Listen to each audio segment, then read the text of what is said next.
여러분, 요즘 뉴스 볼 때마다 어떤 기분이 드시나요? 챗GPT가 의사 시험을 통과했다. AI가 변호사를 대체한다. 심지어 코딩하는 개발자들마저 AI 때문에 일자리를 잃고 있다는 소식이 매일같이 들려옵니다. 솔직히 두렵지 않으신가요? 아, 이러다 내 밥그릇도 날아가는 거 아니야?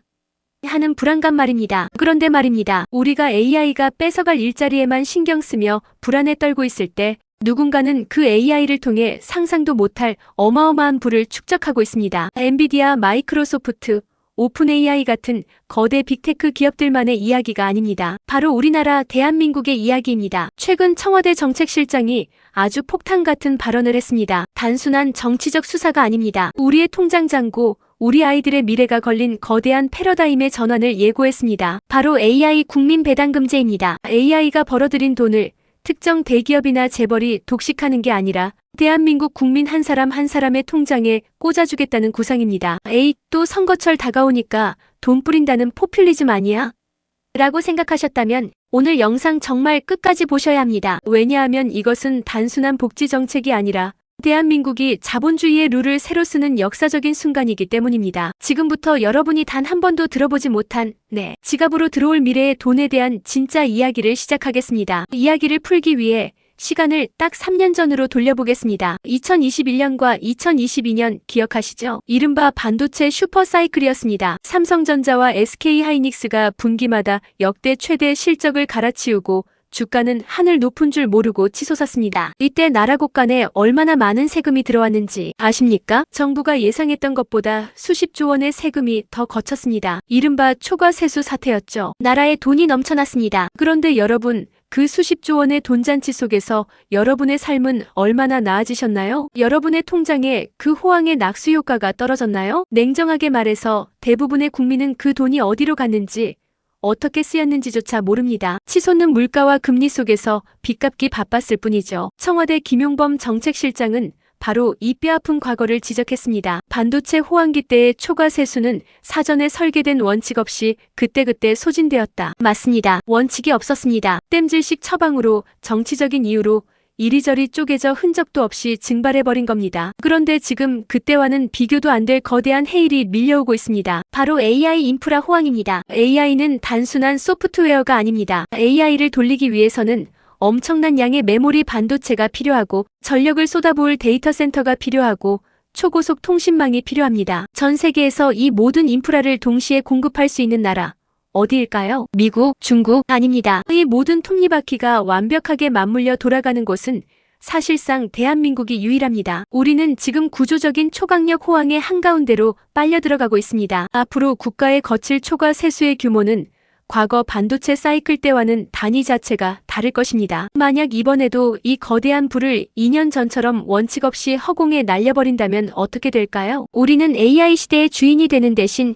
AI의 부속품으로 평생 일만 해야 하는 최악의 결말을 맞이하게 될 것입니다. 그렇다면 어떻게 해야 할까요? 이 막대한 돈을 어떻게 관리해야 우리 모두가 잘 살 수 있을까요? 여기서 등장하는 것이 바로 노르웨이 국부펀드 모델입니다. 1969년 북해에 거친 바다 밑에서 엄청난 양의 석유가 터졌습니다. 노르웨이는 하루아침에 벼락부자가 됐죠. 보통 나라들 같으면 어땠을까요? 당장 세금 깎아주고 다리 놓고 흥청망청 썼을 겁니다. 실제로 네덜란드병이라고 해서 자원이 터진 나라들이 오히려 물가가 폭등하고 제조업이 무너져 결국 가난해지는 저주에 빠진 사례가 수두룩합니다. 하지만 노르웨이는 달랐습니다. 그들은 알았습니다. 석유는 언젠가 고갈된다. 이 돈은 우리 세대만의 것이 아니라 미래 세대의 것이다. 1990년 노르웨이 정부는 석유로 번 돈을 단 한 푼도 국내에서 쓰지 않겠다고 선언합니다. 그 돈을 모조리 해외 주식과 채권, 부동산에 투자하는 국부펀드 거버먼트 펜션 펀드 글로벌을 만들었습니다. 정치인들이 표를 얻기 위해 펀드에 손을 대는 것을 법으로 엄격하게 막았습니다. 오직 펀드가 투자해서 벌어들인 수익금의 일부만을 국가 예산으로 쓰도록 규칙을 정했죠. 결과가 어떻게 됐을까요? 현재 노르웨이 국부펀드의 규모는 약 1조 6천억 달러, 우리 돈으로 2천조 원이 넘습니다. 노르웨이 국민 1인당 약 4억 원의 자산을 국가가 대신 굴려주고 있는 셈입니다. 코로나19 같은 전 지구적 위기가 닥쳐도 노르웨이 국민들은 국가의 든든한 지원금 덕분에 끄떡없이 일상을 유지했습니다. 천연자원을 지혜롭게 관리해 마르지 않는 셈으로 만든 인류 역사상 최고의 성공 사례입니다. 지금 대한민국이 마주한 상황이 딱 1990년의 노르웨이와 같습니다. 바다 밑의 석유가 지금 우리의 AI 인프라로 바뀌었을 뿐입니다. 청와대가 제안하는 국민 배당금의 핵심은 이것입니다. 첫째, AI 인프라 공급과 데이터 활용으로 인해 폭발적으로 증가하는 초과 세수를 철저하게 분리합니다. 기존 예산과 섞이지 않게 AI 특별 국부 펀드를 조성하는 겁니다. 둘째, 이 돈을 굴려서 나오는 수익을 철저하게 국민의 삶을 위해 환원합니다. 생각해 보십시오. AI가 똑똑해진 이유가 뭡니까? 구글, 네이버, 챗GPT가 하루아침에 그 똑똑한 뇌를 가졌을까요? 아닙니다. 지난 20년 동안 우리 국민들이 인터넷에 올린 수많은 글, 사진, 데이터, 그리고 우리가 낸 세금으로 깔아놓은 초고속 통신망, 우리가 피땀 흘려 키워낸 반도체 엔지니어들, 이 모든 공공의 자산을 빨아들여 학습했기 때문에